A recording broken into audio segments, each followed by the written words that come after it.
had a bad dream and I woke up in the middle of the night, says the boy. I saw that for some reason the window was open, even though I remember it being closed before I went to bed. I got up and shut it once more. Afterwards, I simply crawled under my covers and tried to get back to sleep. That's when I had a strange feeling, like someone was watching me. I looked up and nearly jumped out of my bed. There, in the little ray of light illuminating from between my curtains, were a painter's eyes. These weren't regular eyes. They were dark, ominous eyes. They were bordered in black and just plain out terrified me. That's when I saw his mouth. A long, horrendous smile that made every hair on my body stand up. The figure stood there, watching me. Finally, after what seemed like forever, he said it. A simple phrase, but said, in a way, only a madman could speak. He said, "Go to sleep." I let out a scream. That's what sent him looking. He pulled up a knife, aimed it at my heart. He jumped on top of my bed. I fought him back. I kicked, I punched, I rolled around, trying to knock him off me. That's when my back busted. The man threw the knife. It went into my back shoulder. The man probably would have finished them off if one of the mates hadn't alerted the police. They drove into the parking lot and ran towards the door. The man turned and ran down the hallway. I heard a smash, like glass breaking. As I came out of my room, I saw the window that looked pointing towards the back of my house was broken. I looked out to see him vanish into the distance. I can tell you one thing, I will never forget that face. Those cold, evil eyes, and that psychotic smile. They will never leave my head. Police are still on the look for this man. If you see anyone who fits the description in this story, please contact your local police department. Jeff and his family had just moved into a new neighborhood. His dad had gotten a promotion at work, and they thought it would be best to live in one of those fancy neighborhoods. Jeff and his brother couldn't complain though. They knew better how. What was not to love? As they were getting unpacked, why not? Their neighbors came by. "Hello," she said, "I'm Barbara. I live across the street from you." "Well, I just wanted to introduce myself and to introduce my son." She turns around and calls her son over. "Billy, he's around you neighbors." Billy said hi and ran back to playing his yard. "Well," said Jeff's mom, "I'm Margaret, and this is my husband Peter, and my two sons, Jeff and Liv." They each introduced themselves, and then my father invited them to his son's birthday. Jeff and his brother were about to object when their mother said that they would like to. When Jeff and his family had done packing, Jeff went up to his mom. "Mom, why would you invite us to some kid's party? If you haven't noticed, I'm not some dumb kid." Jeff said his mother, "We just moved here. We should show that we want to spend time with our neighbors. Now, we're going to that party." And that's final. Jeff started to talk, but stopped himself, knowing that he couldn't do anything. Whenever his mom said something, it was final. He walked up to his room and plopped down on his bed. He sat there looking at his ceiling when suddenly, he got a weird feeling. Not so much a pain, but a weird feeling. He dismissed it as just some random feeling. He heard his mother call him down to get his stuff, and he walked down to get it. The next day, Jeff walked downstairs to get breakfast and got ready for school. As he sat there, eating his breakfast, he once again got that feeling. This time it was stronger. It gave him a slight tug in pain, but he once again dismissed it. As he and Liv finished breakfast, they walked down to the bus stop. They sat there waiting for the bus, and then, all of a sudden, some kid on a skateboard jumped over them, only inches above their laps. They both jumped back in surprise. What the hell? The kid landed, and turned back to them. He kicked his skateboard up and caught it with his hands. The kid seems to be about 12, 1 year younger than Jeff. He wears an Aeropostale shirt and ripped blue jeans. Well. Looks like we've got some new meat. Suddenly, two other kids appeared. One was super skinny and the other was huge. "Well, since you're new here, I'd like to introduce ourselves. Over there is Keith." Jeff and Bill over to the skinny kid. He had a dopey face that you would expect a sidekick to have. And his Troy hair looked over at the fat kid. Talk about a tub of lard. This kid looked like he hadn't exercised since he was crawling. "And I," said the first kid, "am I D?" Now, for all the kids in this neighborhood, there is a small price for bus fare. If you catch my drift. Liv stood up, ready to punch the lights out of the kid's eyes when one of his friends pulled a knife on him. TSK, I had hoped you would be more cooperative, but it seems we must do this the hard way." The kid walked up to Lee and took his wallet out of his pocket. Jeff got that feeling again. Now, it was truly strong, a burning sensation. He stood up, but Lil just shook him to sit him down. Jeff ignored him and walked up to the kid. "Listen here, you little punk. Give back my bro's wallet or else." Monty put the wallet in his pocket and pulled out his own knife. "Oh, and what will you do?" Just as they finished the sentence, Jeff popped the kid in the nose. As Randy reached for his face, Jeff grabbed the kid's wrist and broke it. Randy screamed and Jeff grabbed the knife from his hand. Troy rushed Jeff, but Jeff was too quick. He threw Monty to the ground. Keith lashed out at him, but Jeff ducked and stayed down. Keith dropped his knife and fell to the ground screaming. Troy pushed him too, but Jeff didn't even need the knife. He just punched Troy straight in the stomach and Troy went down. As he fell, he puked all over. Lick could do nothing but look in amazement at Jeff. "Jeff, how'd you?" That was all he said. They saw the bus coming and knew they'd be blamed for the whole thing. So they started running as fast as they could. As they ran, they looked back and saw the bus driver rushing over to Randy and the others. As Jeff and Lydia made it to school, they didn't dare tell what happened. All they did was sit and listen. Lydia just thought of that as his brother beating up a few kids, but Jeff knew it was more. It was something scary. As he got that feeling, he felt how powerful it was, the urge to just hurt someone. He didn't like how it sounded, but he couldn't help feeling happy. He felt that strange feeling go away and stay away for the entire day of school. Even as he walked home due to the whole thing near the bus stop, and how now he probably wouldn't be taking the bus anymore, he felt happy. When he got home, his parents asked him how his day was, and he said, in a somewhat ominous voice, it was a wonderful day. Next morning, he heard a knock at his front door. He walked down to find two police officers at the door, his mother looking back at him with an angry look. "Jeff, these officers tell me that you attacked 3 kids. That it wasn't regular fighting, and that they were stabbed." "Stabbed, son?" Jeff's gaze fell to the floor, showing his mother that it was true. "Mom, they were the ones who pulled the knives on them." "Little son," said one of the cops, "we found 3 kids, 2 stabbed, 1 having a bruise on his stomach, and we have witnesses proving that you fled the scene. Now, what is that? Tell us." Jeff knew it was no use. He could say him and Liv had been attacked, but then there was no proof it was not them who attacked first. They couldn't say that they weren't fleeing, because truth be told they were. So Jeff couldn't defend himself or Liv. "Son, call down your brother." Jeff couldn't do it, since it was him who beat up all the kids. "Sir, it was me. I was the one who beat up the kids." Liv tried to hold me back, but he couldn't stop me. The cop looked at his partner and they both nodded. "Well, kid, looks like me, right? Pull away," says Liv. They all looked up to see him holding a knife. The officers pulled their guns and locked them on them. "It was me. I beat up those little punks." Have the marks to prove that he lifted up his sleeves to reveal cuts and bruises, as if he was in a struggle. "Son, just put the knife down," said the officer. Liv held up the knife and dropped it to the ground. He put his hands up and walked over to the cops. "No, Liv, it was me. I did it." Jeff had tears running down his face. Poor Brian, trying to take the blame for what I did. "Well, take me away." The police led Liv out to the patrol car. "Liv, tell them everything." "Tell them I was the one who beat up those kids." Jeff's mother put her hands on his shoulders. "Jeff, please, you don't have to lie. You know it's Liv." You can stop. Jeff watched helplessly as the cop car speeds off with Liv inside.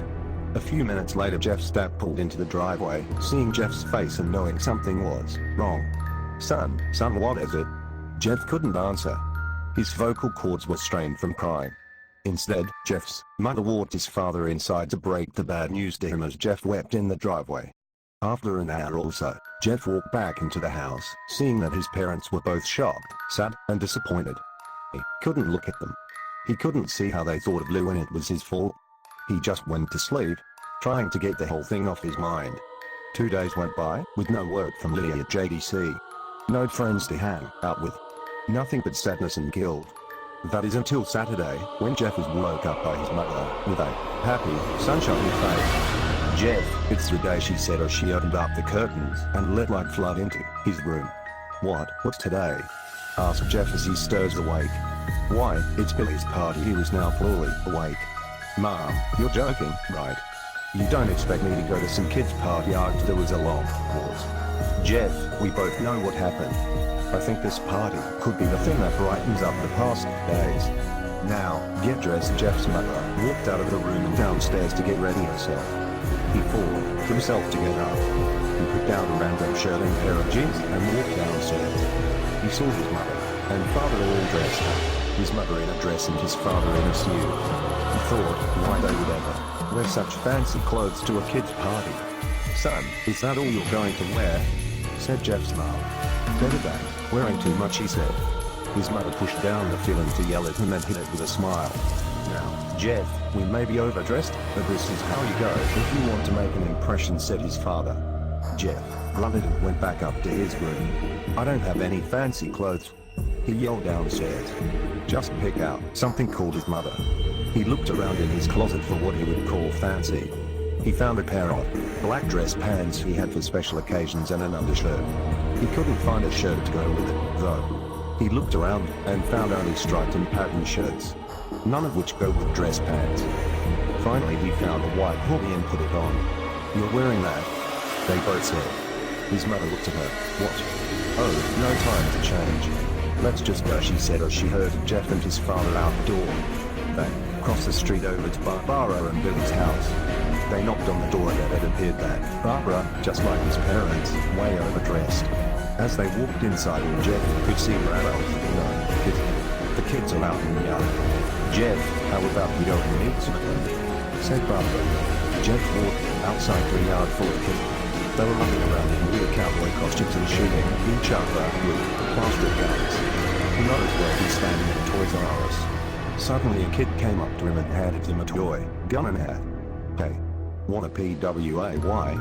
he said. "Ah, no kid. I'm way too old for this stuff." The kid looked at him with that weird puppeteer face. "PWEASE," said the kid. "Fine," said Jeff. He put on a hat and started to pretend shoot at the kid. At first he thought it was totally ridiculous, but then he started to actually have fun. It might not have been super cool, but it was the first time he had done something that took his mind off of it. So he played with the kids for a while until he heard a weird rolling noise. Then it hit him. Randy, Troy, and Keith all jumped over the fence on their skateboards. Jeff dropped the fake gun and ripped off the hat. Randy looked at Jeff with a burning hatred. "Hello, Jeff, is it?" he said. "We have some unfinished business." Jeff saw his bruised nose. "I think we're even. I beat the crap out of you, and you get my brother sent to JDC." Randy got an angry look in his eyes. "Oh no, I don't go for even, I go for winning. You may have kicked our asses in one day, but not today." As he said that, Randy rushed at Jeff. They both fell to the ground. Randy punched Jeff in the nose, and Jeff grabbed him by the ears and headbutted him. Jeff pushed Randy off of him and both rose to their feet. Kids were screaming and parents were running out of their house. Troy and Keith both pulled guns out of their pockets. "No one interrupts, guts will fly," they said. Randy pulled a knife on Jeff and stabbed it into his shoulder. Jeff screamed and fell to his knees. Randy started kicking him in the face. After 3 kicks, Jeff grabs his foot and twists it, causing Randy to fall to the ground. Jeff stood up and walked towards the back door. Troy grabbed him. "Need some help?" He picks Jeff up by the back of the collar and throws him through the patio door. As Jeff tries to stand, he is kicked down to the ground. Randy repeatedly starts kicking Jeff until he starts to cough up blood. "Come on, Jeff, fight me." He picks Jeff up and throws him into the kitchen. Randy sees a bottle of vodka on the counter and smashes the glass over Jeff's head. "Fight." He throws Jeff back into the living room. "Come on, Jeff, look at me." Jeff glances up, his face riddled with blood. "I was the one who got your brother sent to JDC. And now you're just gonna sit here and let him rot in bed for a whole year. You should be ashamed." Jeff starts to get up. "Oh, finally. You stand and fight." Jeff is now at his feet, blood and vodka on his face. Once again he gets that strange feeling, the one in which he hasn't felt for a while. Finally, he's up, says Randy as he runs at Jeff. That's when it happens. Something inside Jeff snaps. His psyche is destroyed, all rational thinking is gone. All he can do is kill him. He grabs Randy and pile drives him to the ground. He gets on top of him and punches him straight in the heart. The punch causes Randy's heart to stop. As Randy gasps for breath, Jeff hammers down on him. Punch after punch, blood gushes from Randy's body until he takes one final breath and dies. Everyone is looking at Jeff now. The parents, the crying kids, even Troy and Keith. Although they easily break from their gaze and point their guns at Jeff. Jeff sees the guns trained on him and runs for the stairs.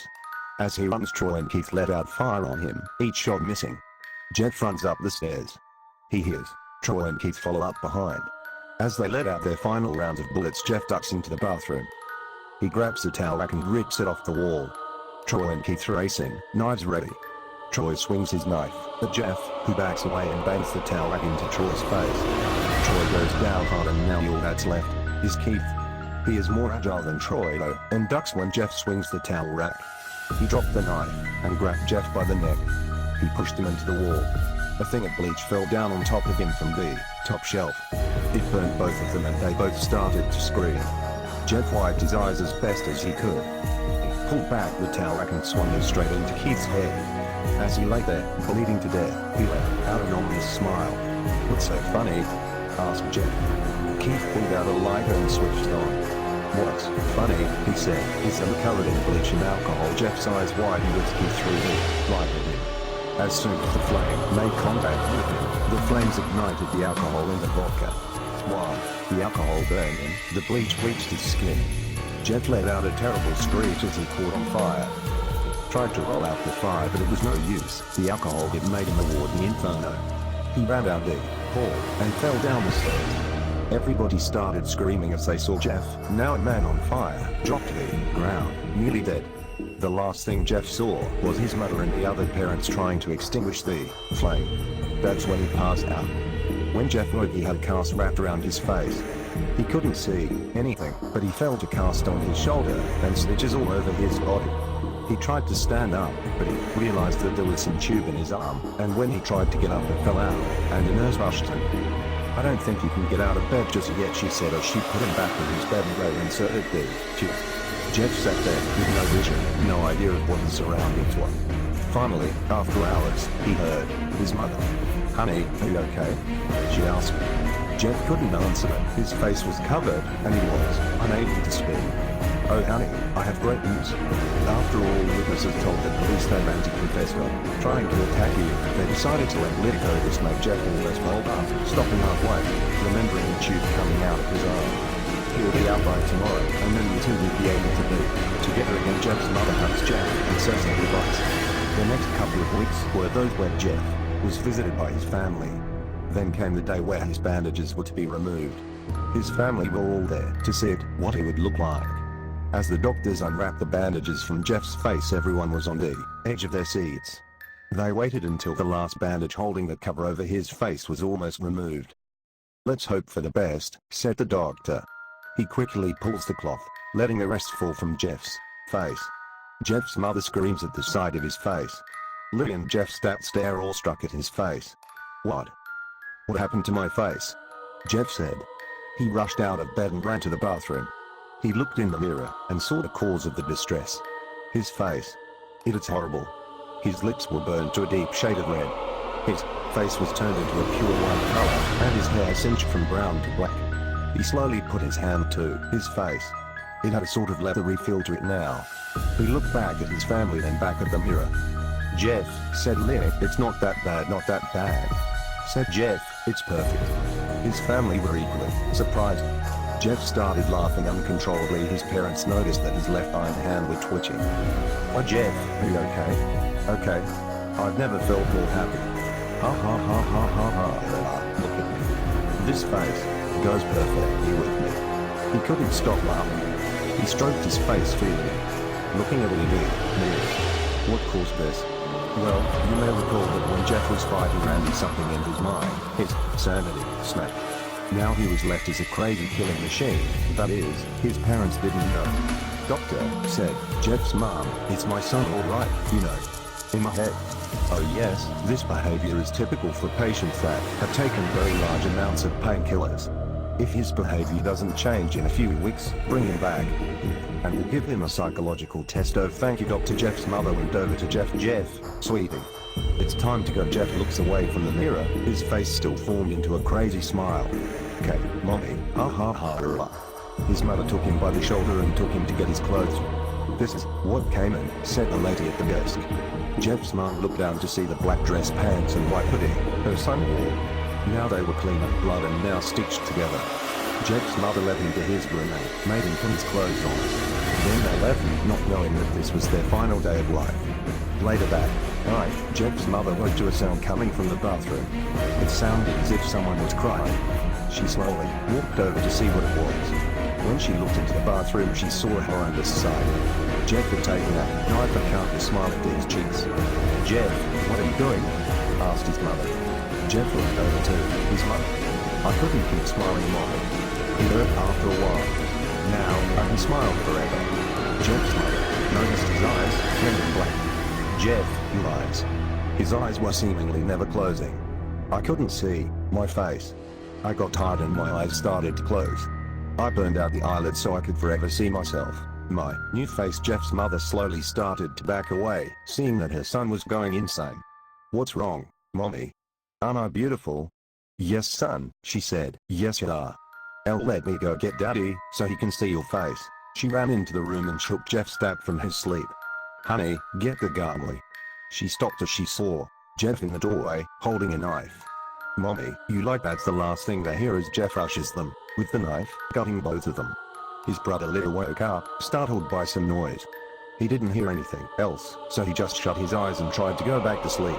As he was on the border of slumber, he got the strangest feeling that someone was watching him. He looked up, before Jeff's hand covered his mouth. He slowly raised the knife, ready to plunge it into Lit. Lit thrashed here and there, trying to escape Jeff's grip. "Shh, Jeff said, "just go to sleep."